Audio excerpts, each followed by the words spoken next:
जिल्हा परिषद निवडणुकीच्या मतदानादरम्यान पैठणचे शिवसेना आमदार विलास भुमरे यांनी आपल्या लहान मुलासह मतदान केंद्रात प्रवेश केल्याचा व्हिडिओ सोशल मीडियावर व्हायरल झाल्याने मोठी खळबळ उडाली आहे। या घटनेमुळे निवडणूक प्रक्रियेतील नियम व गोपनीयतेबाबत गंभीर प्रश्न उपस्थित झाले आहेत।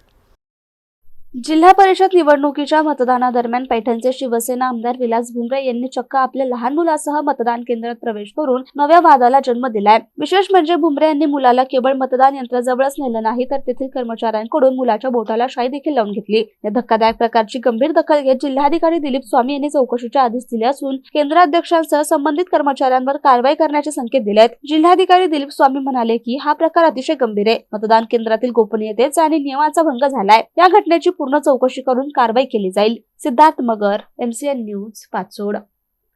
नाही, आम्ही बातम्यामधूनच मी ही घडलेली घटना पाहिली। मी फुलंब्री तालुक्यामध्ये मतदान केंद्रांना भेटी देत होतो। त्या संदर्भामध्ये मला काही पत्रकारांचे फोन आले, त्याबरोबर मी तातडीनं त्या पैठणचे जे निवडणूक निर्णय अधिकारी आहेत श्री प्रवीण फुलारी यांना मी सूचना दिलेल्या आहेत। झोनल ऑफिसरकडून पूर्ण सखोल चौकशी करून यामध्ये वस्तुस्थितीजन्य अहवाल सादर करा आणि तेथील जे कोणी कर्मचारी आहेत त्यांचा कोणाचा त्याच्यामध्ये दोष आहे, कोणी परवानगी दिली, या संदर्भातली डिटेल माहिती घेऊन मला सादर करण्याची सूचना दिलेली आहेत। ती माहिती येईल। मतदान प्रक्रिया सध्या चालू आहे, त्यामुळे आम्ही जास्त ढवळाढवळ त्याच्यात करत नाही आहे। परंतु जे कोणी याच्यामध्ये दोषी असतील आमचे कर्मचारी, त्यांच्यावर आम्ही निश्चितपणे कारवाई करू।